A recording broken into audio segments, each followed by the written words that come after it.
Good news, I've transmigrated into a novel. Even better news, it's a steamy romance. Finally, my turn to star in a few chapters. 8-pack abs. Thermos. Bad news. I'm as blind as a best friend pretending not to see kitchen messes. As deaf as a husband sleeping soundly during adult films. And as drowsy as commuters on a packed train. These scenarios make me both participant and spectator. One moment, giggles. Next moment, chokes.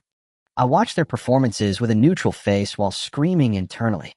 That icy princeling face makes me want to. Ian blushes crimson.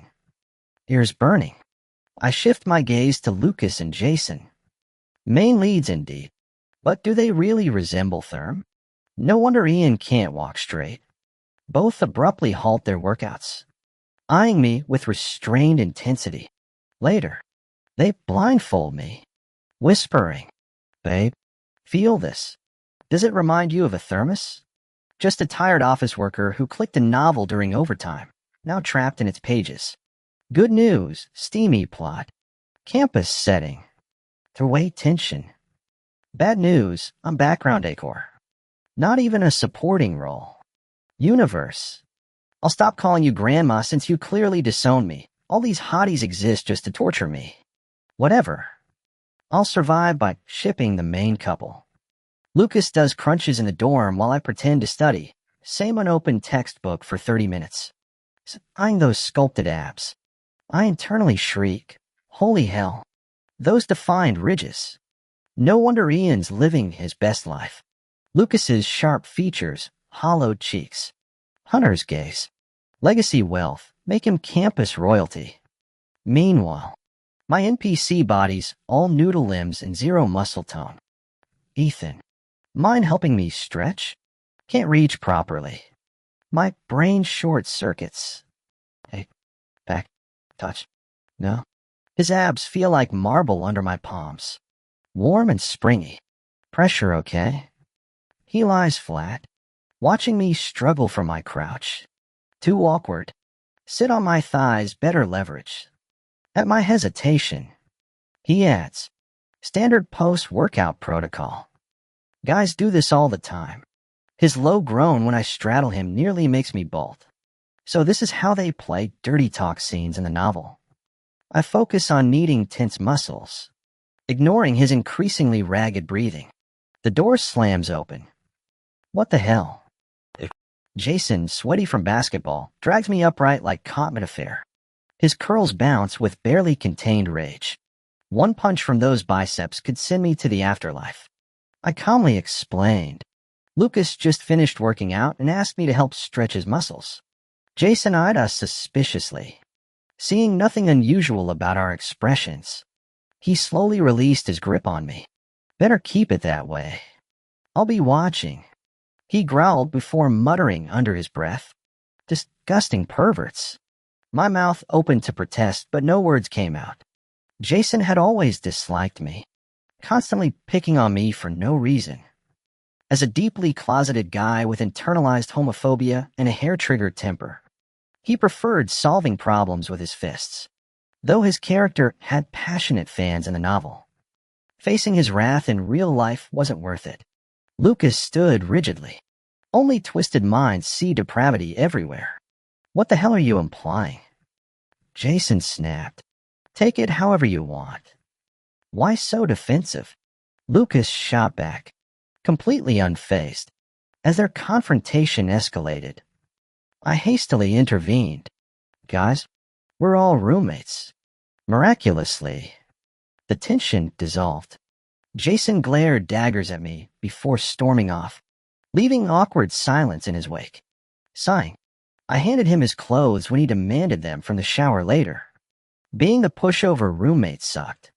He emerged wearing only swim trunks, water droplets tracing paths down his sculpted torso. I averted my gaze while thinking, dude, put some clothes on. You might not be gay, but I am. Now I'm stuck between staring and being accused of perving. Damned if I do. Damned if I don't. Well, in for a penny. Jason's ears flushed pink. Don't get any ideas. You'll never have this. Yeah, Mr.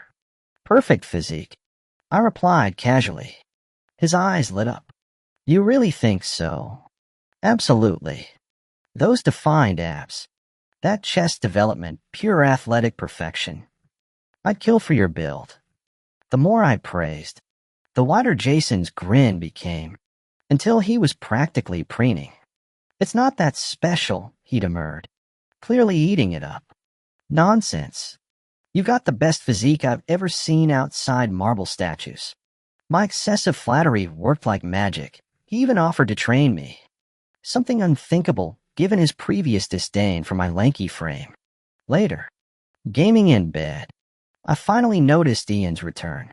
The walking BL novel protagonist epitomized delicate beauty, wispy bangs framing doe eyes, porcelain skin, and gentle demeanor. This med student's innocent charm hid tragic origins. In the original story, young Lucas endured neglect in his empty mansion until Ian's family moved nearby. Their childhood bond deepened through shared meals and sleepovers, continuing through college. Everything shattered when Ian's father abandoned him to settle debts, leaving the youth at Lucas's mercy. What followed was classic toxic yaoi confessions turned to obsession. Escape attempts foiled, until Jason entered as the second possessive love interest. Only after 180 chapters of angsty smut did the trio reach their happy ending. I mused, thinking about their complex relationship. People can't just give up after over 180 chapters because of sympathy. Ian, just got back from your part-time? I couldn't help but show concern seeing Ethan's slender frame. He looked painfully thin, the kind that makes your heart ache. Yeah, just now, Ian replied while taking off his blue dress shirt. His arm muscles made me pause. Get some rest, I quickly said.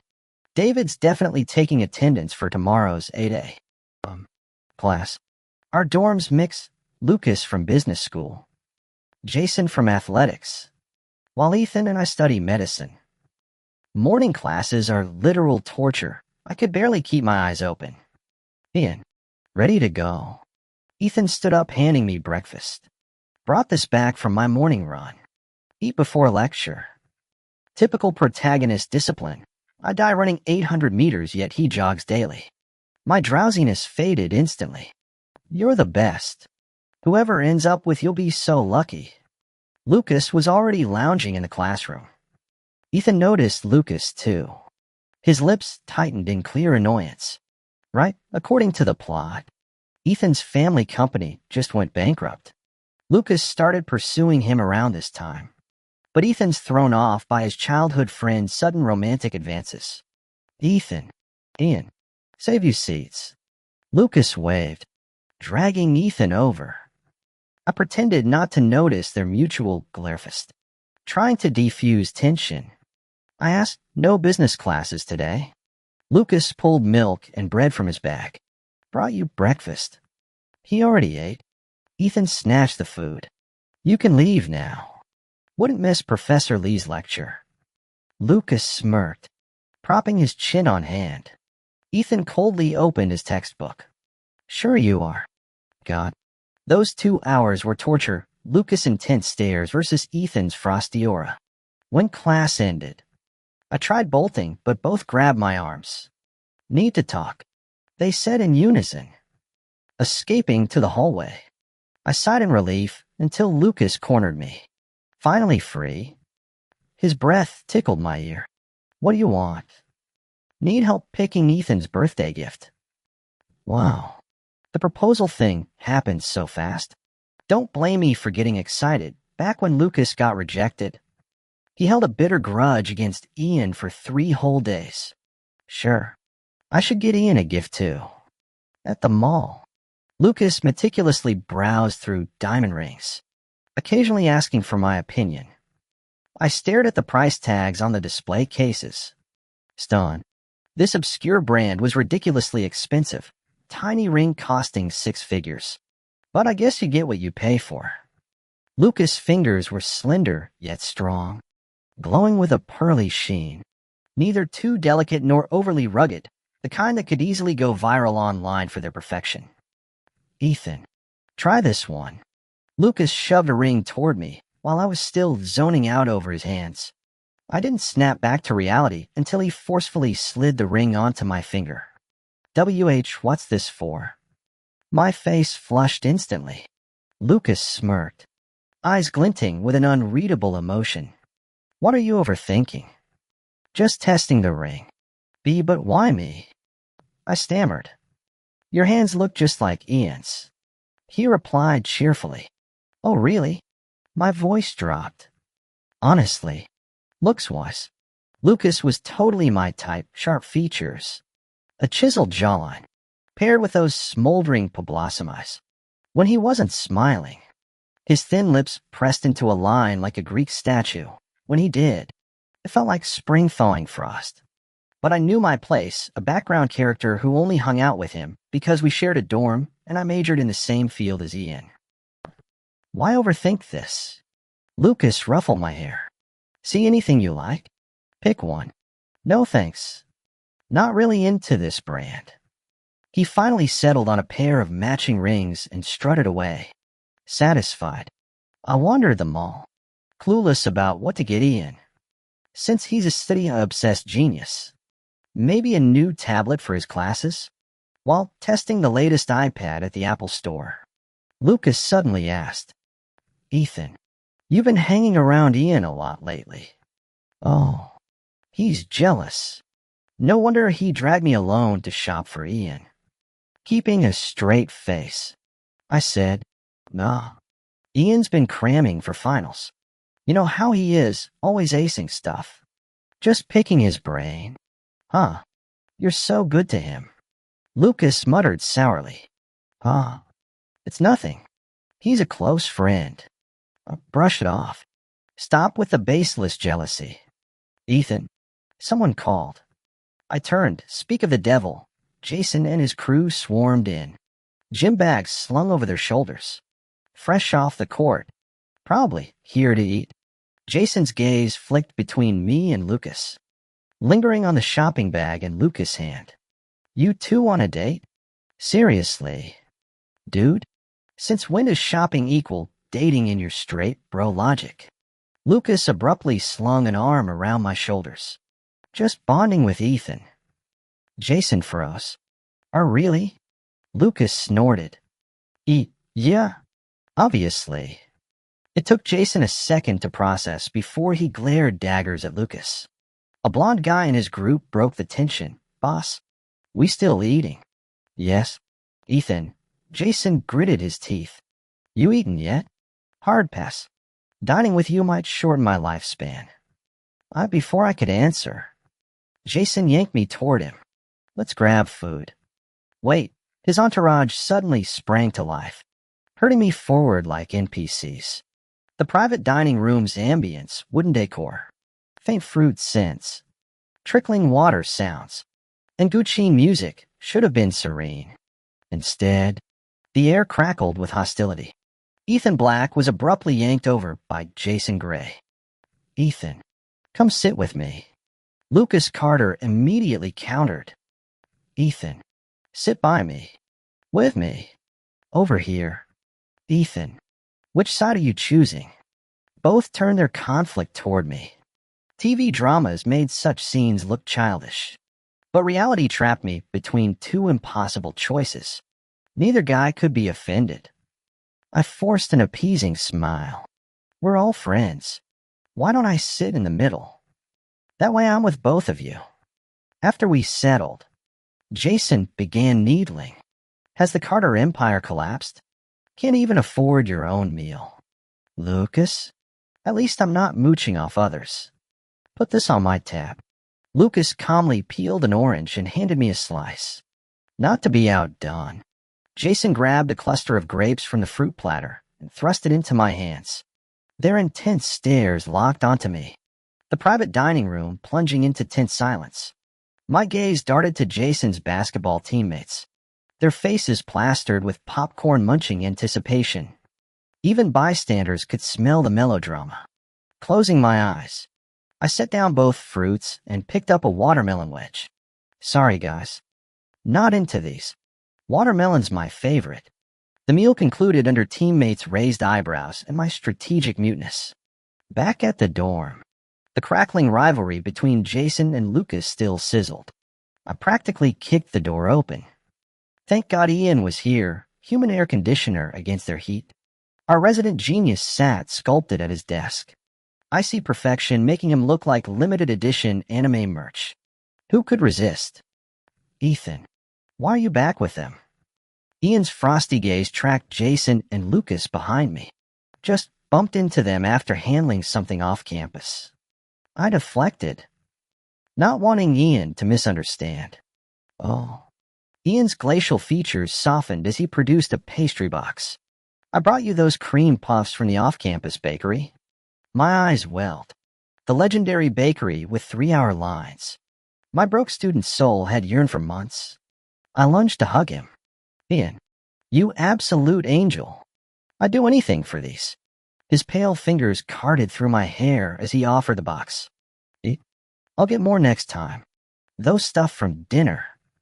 My stomach magically made room. Mid-bite. Sudden Arctic drafts hit my back. Jason and Lucas had transformed into twin grim reapers radiating frost. Whatever.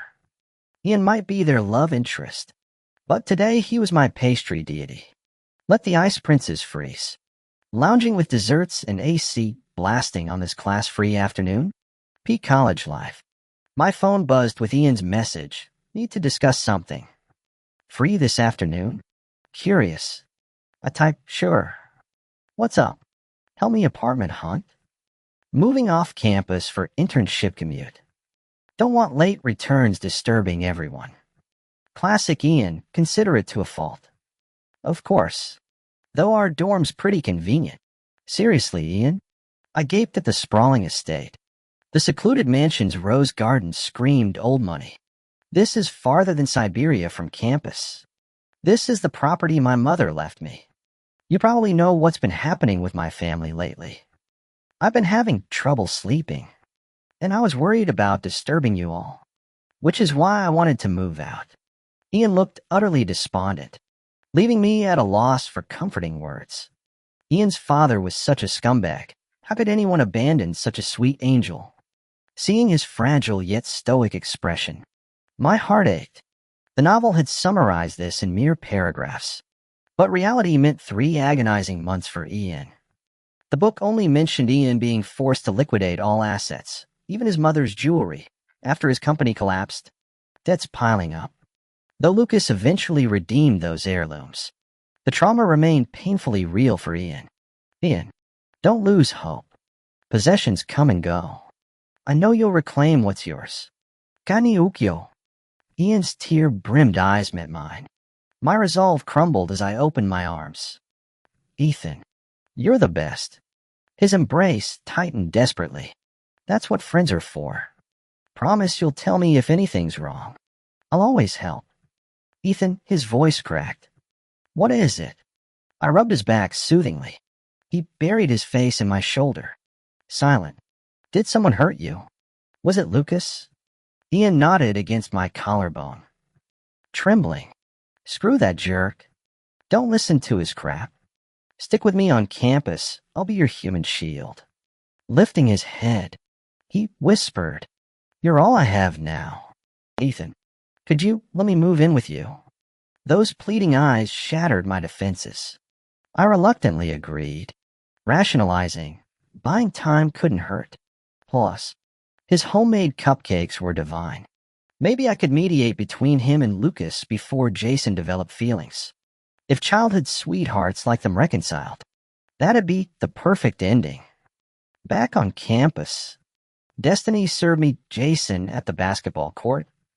Ethan, want to shoot hoops? Perfect. No need to invent excuses after his previous offer to work out together. In the original plot, Ian had nursed Jason's sprained ankle, sparking misplaced gratitude that later morphed into romantic tension. If I intercepted this meet-cute, maybe I'd prevent those feelings entirely. Watching Jason dominate the court, chestnut curls gleaming, sweat-slicked abs flashing beneath his jersey, I understood why the author favored him. Those deceptively innocent doe eyes contrasted wildly with his feral gameplay. each time he lifted his shirt to wipe his face. The crowd erupted. The guy was a walking thirst trap, Adonis physique wrapped in Boynix door charm. A whistle blew for halftime. Gasps rippled as Jason strode toward me, backlit like some Greek statue come alive. My pulse stuttered. He extended his hand expectantly. I passed his water and towel like a well-trained squire. Look out! Before I could react, Jason batted away the rogue basketball hurtling toward my skull. The heroic move earned applause and an audible crack.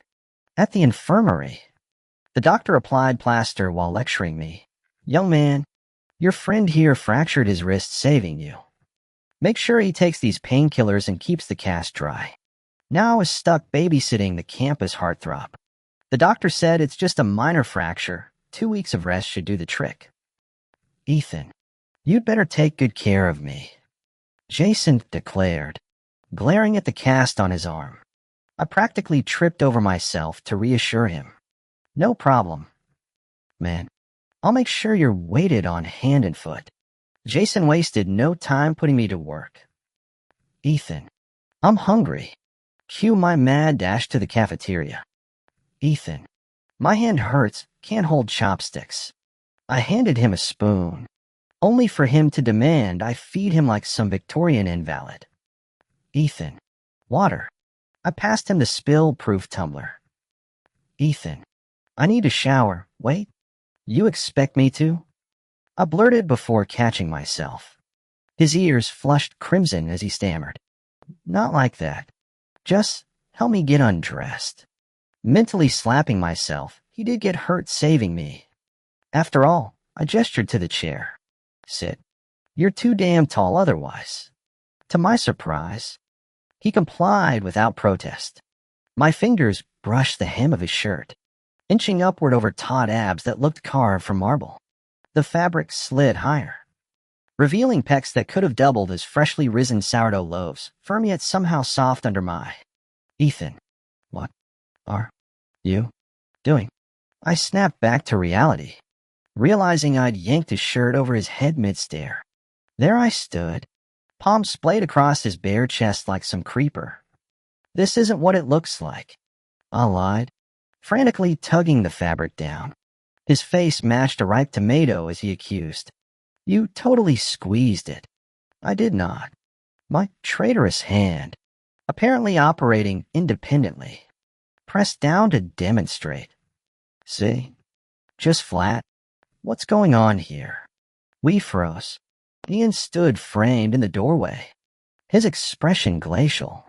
Panicking. I babbled. Jason got hurt saving me from that basketball. I'm just helping him. My stomach dropped. Would Ian hate me for backing out of our apartment plans? No need for your help. Jason sneered before stalking off to shower.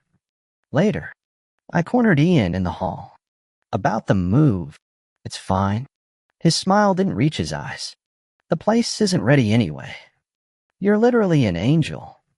When he produced my favorite bakery's cheesecake like some dessert wizard, I nearly tackled him.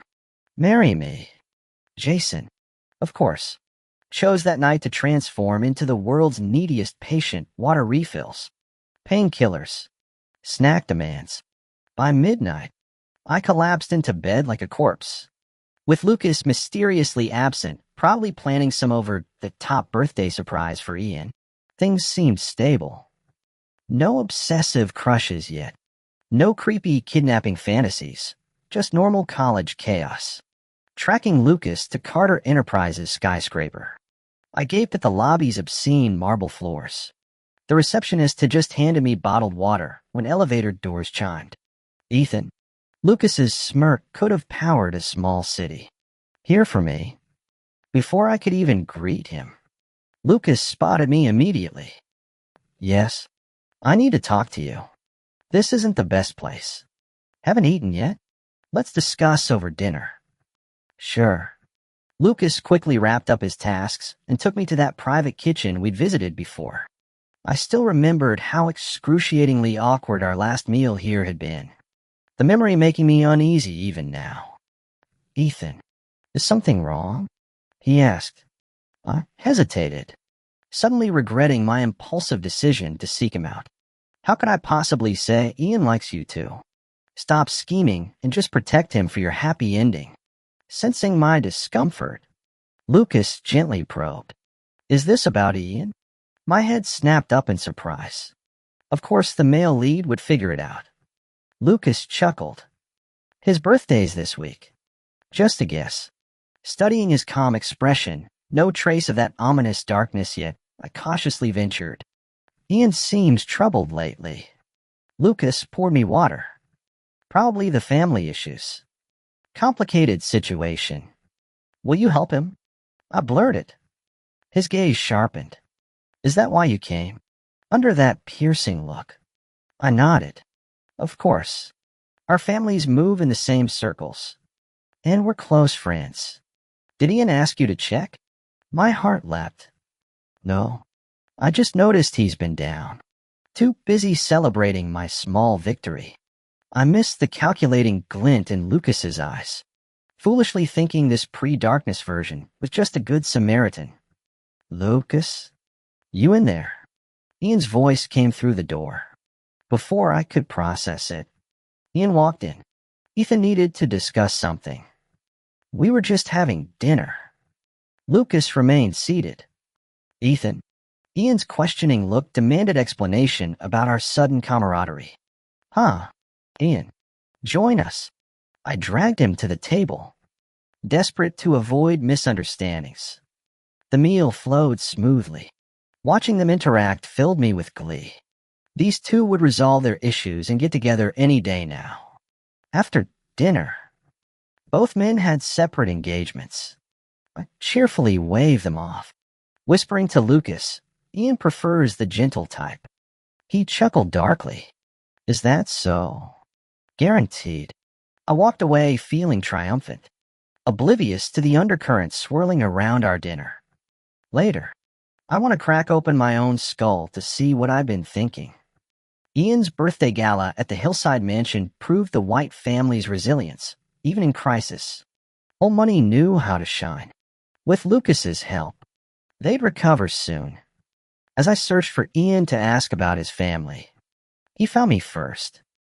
Ethan, I'm glad you came.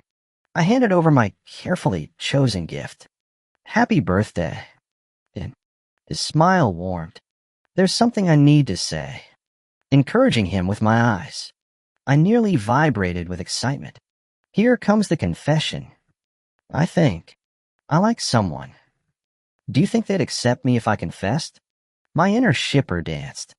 Mission accomplished. Of course. Who could resist you?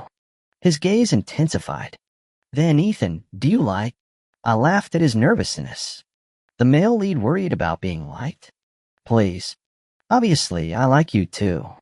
And the champagne fountain bubbled merrily as fireworks lit up the night, completely obscuring Lucas watching us from the shadows, his knuckles whitening around his untouched drink.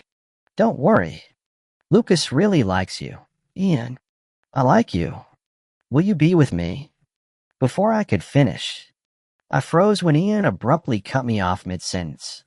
Ian, I've liked you since freshman orientation. That's why I've always stuck around. I pushed Ian away in panic. No, no, no. You're supposed to like Lucas, not me. Ian, Lucas and I are just neighbors. It's not what you think. Ian frantically explained, spotting Jason approaching. I immediately broke free and rushed toward Jason. Jason, wait up. Mister. What? There you are. Another guest intercepted Ian as he watched my retreating figure, his gaze darkening. This kept happening. I always walked away for Jason. The plot was derailing. Maybe Lucas could fix this? Jason chuckled upon hearing my call, slinging an arm around me. There you are, ditching your patient again. I grinned sheepishly. Been busy lately. Forgive me? Have you seen Lucas? Lucas this. Lucas that. Jason snorted. Look, the social butterflies over there. Across the room, Lucas held court in a tailored black suit, cufflinks glinting, hair perfectly styled. No wonder Jason called him a peacock. He looked devastatingly handsome. Spotting us, Lucas excused himself. Ethan, why are you standing here? Jason smirked. Watching the peacock strut, Lucas ignored him. You look different today, Ethan. Before I could ask, Lucas answered, exceptionally beautiful. Jason burst out laughing. Save that crap for kindergartners. Undeterred, Lucas kept staring. Thanks. You look sharp too. Big plans tonight? I prayed silently. Yes. Lucas smiled. I exhaled in relief. Ian went inside if you're looking for him. Not here for Ian. To my horror, Lucas produced the engagement ring we tried last week, dropping to one knee. Ethan, will you be my partner? Time froze. This was supposed to be Ian's scene. Lucas, you son of a bitch. Jason tackled him mid-proposal. As they brawled, I spotted Ian watching from the crowd, his shattered expression visible across the room. Despite the chaos, my brain supplied absurd Taiwanese drama narration. Stop. Stop fighting. The birthday gala collapsed into farce. What parallel universe was this? Since when did everyone want me? Later at Ian's penthouse, for men sat in suffocating silence. Jason broke first.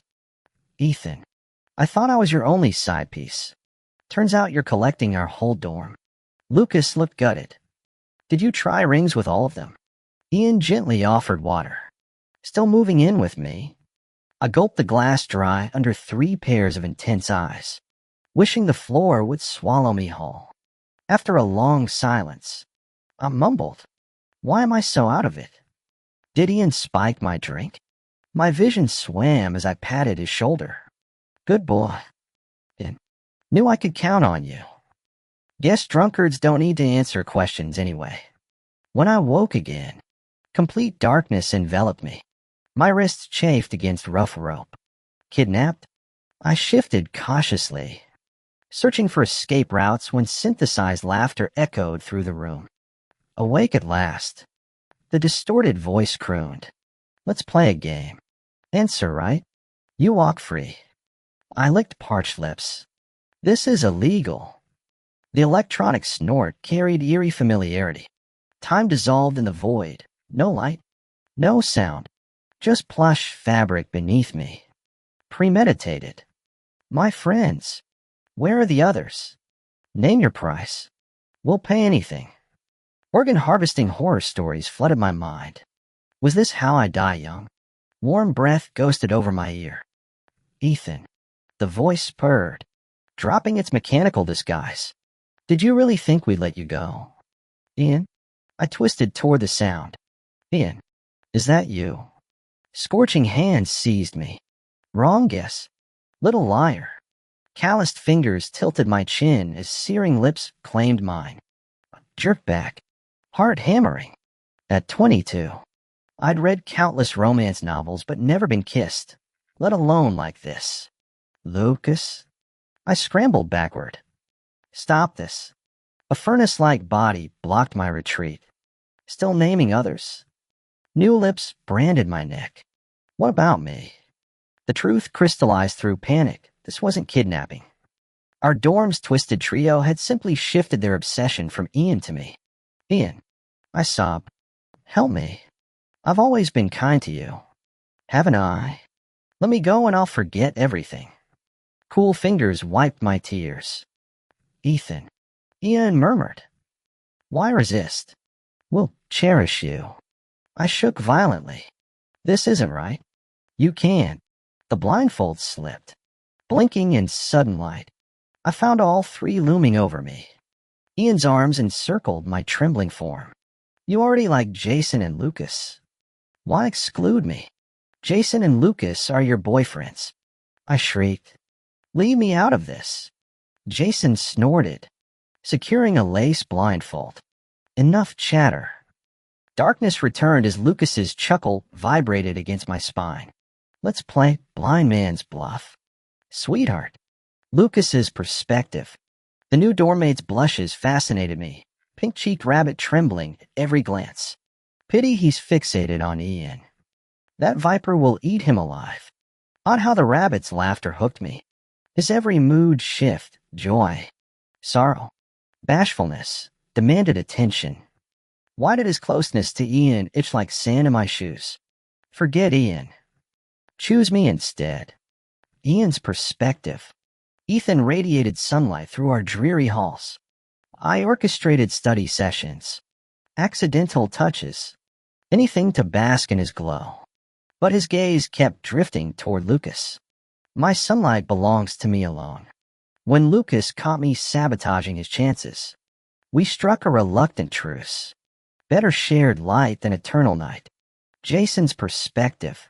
Ethan's lingering stares said it all. The way he accidentally brushed my arm during lectures. Textbook crush behavior. Now he'll learn consequences of playing with fire. I always said my charm's too powerful for anyone to resist. That jerk Lucas, don't think I didn't notice him secretly eyeing Ethan. And Ethan's such an airhead. Completely oblivious to Lucas taking advantage. Drives me crazy. I thought Ethan was only seducing me. But turns out he's casting a wide net. Where do I even complain? Whatever. Guess I'll keep spoiling the boyfriend I chose. There was a phase when I craved those off-campus cupcakes. Pestering Ian daily to queue for them. Ian kept warning me about overindulging. But I tuned him out. After 3 straight days of cupcake binges, he finally dragged me to bake them ourselves. Watching him carefully pipe fluffy frosting onto the spongy layers, filling every crevice till the cake nearly burst, then shoving that piping bag into my mouth, forcing me to swallow the excess cream? Yeah, fine. Never wanting cupcakes again. Thanks ever so much. Once Lucas found out about Ian's cupcake project, he insisted on making me seaweed pork rib soup to outdo him.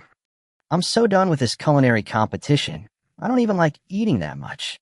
But Lucas wouldn't quit. So here's his masterclass. Step 1. Wash ribs thoroughly. Massage them with ginger slices until pale. Step 2. Select pliant seaweed strips to tie around ribs for flavor infusion. Step 3. Enhance taste through positive reinforcement. Praise the seaweed's obedience. Sing to the ribs for juiciness. Step 4. Post-cooking. Savor slowly. Pro tip. Tongue testing maximizes broth appreciation. Leftovers go in thermoses for sharing. Gotta admit, Lucas' soup game's unreal. Main character privilege indeed. Jason recently got this new basketball he treats like gold. Won't let anyone near it. He personally bathes it in foamy cleanser. Fingers tracing every groove during washes. After drying, he'll slowly connect the pump to its valve, pressing hard till the ball swells taut with air, whimpering under pressure. Jason tenderly pats it before injecting another burst. Then,